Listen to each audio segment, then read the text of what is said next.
What's up, Raiders? TristenWulf here, and I'm bringing you another video about the promo starter units and why you should pick one over the other. Today, we're going to be talking about Loki the Deceiver, one of the older of the current promotional starter units and widely regarded as probably one of the least important ones, one that's not very good. And I'm going to do what I can to change your mind on that, because Loki is actually pretty impressive in his own niche. One of the issues with Loki is that he requires some support to get things done.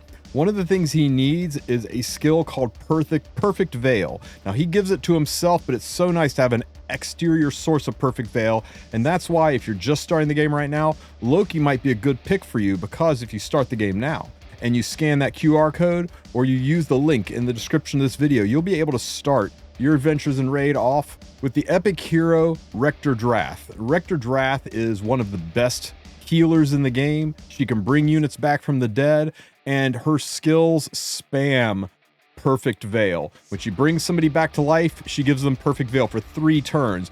When she uses her A2 skill, she places a Perfect Veil buff for 2 turns on the entire team. So you're going to have Perfect Veil on tap with Rector Drath on your team, as well as her healing and protection and safety net bringing units back from the dead. In addition to Rector Drath, you will also pick up the legendary hero Eleneral. Eleneral is a powerful, legendary debuff spamming hero. She has got poisons on her A2 skill, which will allow you to take down even the strongest bosses, and her A1 skill has a 100% chance to place an HP burn, and it cannot be resisted, making it one of the nastiest A1 skills in the game for dealing with bosses. And on top of all of that, her A3 skill will detonate the poisons that you place. This allows Eleneral to bring an extreme amount of damage, allowing you to punch way above your weight class. So a great legendary hero to have early on. So make sure you scan that QR code or use those links in the description so you can start out with Eleneral and Rector Drath. But now let's talk about Loki. How do you get Loki? Well, you slide over these 3 little dashes on the side of the screen, you go into your promo code section, and you type in Get Loki. It's that simple. Now, your account has to be new. Has to be within the first 24 hours of having an account. Try to do that later, it'll say it's for new players only. But you do that, and bam, you instantly get Loki on your account. Now, before we talk too much about Loki, let's see what Raid has to say about Loki.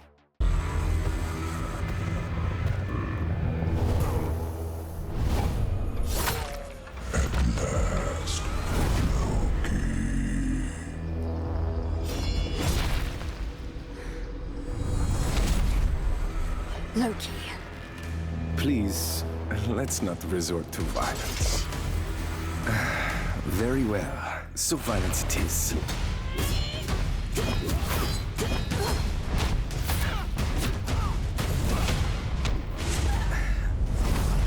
Aren't you fed up with cleaning out God's mess? Existing only to fight their battles. Send them my regards. Loki, this is madness. Stop. Come, Loki. Let us usher Teleria into a new era. A dark myth reborn. Download Raid now and get Loki the Deceiver for free. Pretty cool, right? Okay, let's talk about Loki the Deceiver. So Loki is a barbarian. Don't ask me why. He's a barbarian. Just deal with it. Right here he is. Loki the Deceiver. They did a pretty good job on this Norse god. I love the Celtic knotwork in his tattoos. The quality of his armor, his mask. So some really nice artwork on Loki. Really well done. Let's talk a little bit about Loki's skills and what makes him so good. Loki's, we'll start with the A1 skill, work our way up. Loki's A1 skill is called Flames of Mischief. He attacks all enemies. So right out of the gate, I'm very interested. Not a lot of heroes have an AoE attack on their A1 skill. His A1 skill has a 30% chance of increasing the duration of all enemy debuffs by 1 turn. That's really, really strong in long fights. If you're fighting, for example, the Hydra, increasing debuffs on the Hydra and getting them on all of the heads is really good. being able to use this in PvP, in classic arena or real-time arena. You can use this to keep extending debilitating debuffs on the enemy. Now, it is only a 30% chance, but you can book it up to a 50-50 shot. And even though it's a 50-50 shot, it's on his A1 skill. And since it's AoE, if you want to work averages, you're fighting 4 heads of a Hydra or 4 enemies on the enemy team, you're extending the debuffs on half of the enemies.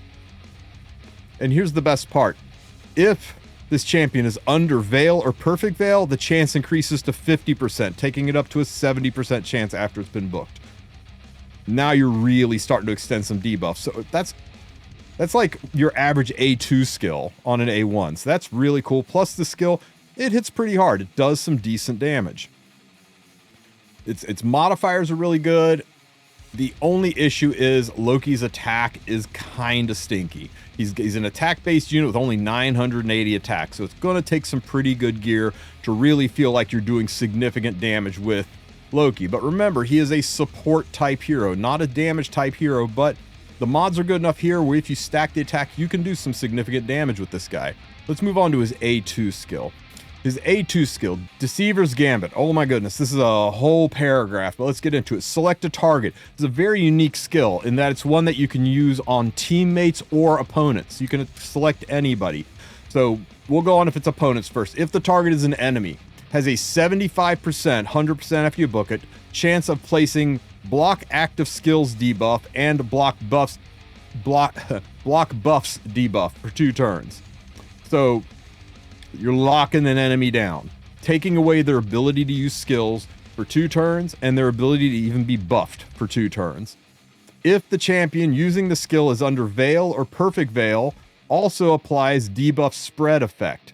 So you use this skill on somebody who has got some debuffs on them. You're going to lock them down. You're going to put buff block on them, and then you will take 2 random buffs. It could be the block buff. It could be the block active skills. It could be any other 2 debuffs that are currently on the enemy, and you can spread them across all of the enemies on the team. If you use this skill on somebody that's got no debuffs, you're pretty much guaranteed to spread block buffs and block active skills across the whole team. Going back to Hydra, think how good it is to be able to put block buffs on all of the heads of the Hydra by using the skill. That is freaking powerful. And it's got versatility in that you can also choose to use this on an ally instead of an enemy. And if you use this on an ally, it heals them by 50% of Loki's max health. And his max health, it's not amazing, but it's decent. It's decent enough where you can get a pretty good number on the health and make this a very strong heal. Right now, 50% of his max health is a 10k heal with no gear on at all. And also, it will place a perfect veil on them for 2 turns. So not only are you healing them, you're putting a veil on them so that they can't be seen as easily. And here's the best part. If Loki is under Veil or Perfect Veil, will also apply buff spread effect, taking random buffs from the target you do this to and spreading it across all allies. So of course, if they're not wearing any buffs, you're going to spread Perfect Veil across your whole team, making your whole team tankier and harder to damage.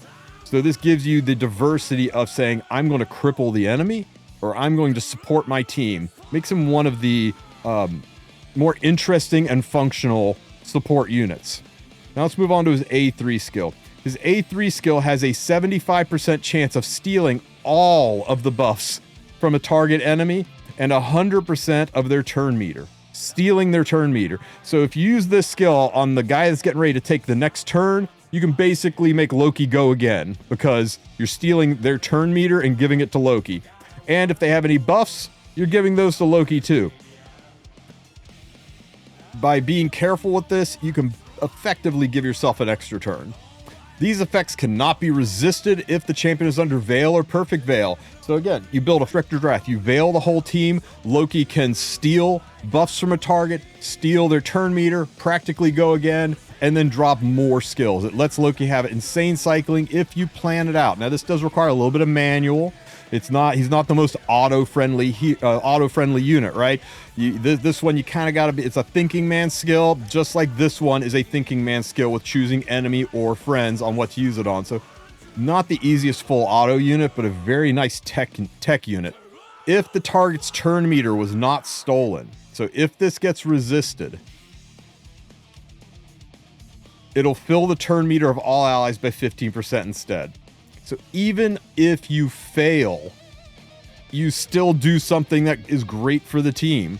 And theoretically, you could try to use this on somebody you know you're going to fail on, somebody who is, somebody who's got high resistance on the enemy team, in a way to push your team instead of doing the steal and perfect veil. So instead of doing the steal and turn meter change on Loki. So again, a little bit more of a thinking man's skill. Also places a 50% increase attack buff on all allies for 2 turns. So use Rector Draft to put him into stealth, use this skill to attack buff the whole team, let Loki take practically another turn. He may not go next, but he should cycle fast enough that he'll go before all of the enemy go if you use this on the fastest enemy team, or you CR push your entire team, rolling into another skill where you can spread buffs, give perfect veil to everybody, you can debuff and buff block. Wow, what a great hero. And that's just his primary skills. Now let's go look at his passive skill. Places a perfect veil buff on this champion for 2 turns at the start of each round. So even if you don't have or use Rector Drath, he will still get a perfect veil for 2 turns at the start of the round. Also places perfect veil buff on this champion for 1 turn whenever their HP drops below 50%. So if he gets really, really hurt, he'll auto stealth. Has a 15% chance to evade an enemy skill and all of its accompanying effects. And if he's under perfect veil, this extends to 30. Now this feels like it procs all the time when it's on the enemy side. And there's a reason for that. That's the active effect. If his health is below 50%, it is a 100% chance to evade all skills and its accompanying effect. This guaranteed effect then goes on cooldown. So this is a 4-turn cooldown. The passive does not have a cooldown. The active has the cooldown. Makes him really hard to deal with. Really hard to stick things on him. And he increases accuracy by 60. That is a huge accuracy boost for your team to help you get debuffs out there for him to spread. Remember spread? He's got the debuff spread on his A2 skill. He has debuff extension on his A1 skill. So having 60 additional accuracy for your team really lets you do nasty things with debuffs. So there you go. I think people sleep on this guy a little too much. Is he going to take you into the end game? Probably not. But early and mid game, Loki is going to be insane for use in arena.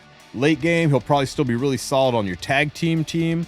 And I think he's probably got some really good interactions for Hydra based on his ability to spread the block active skills and block buffs skill on the enemy Hydra heads. So let me know if you picked Loki. Let me know how he's working out for you. Are there any other uses you're finding for this guy, or is he kind of lackluster, not living up to your expectations?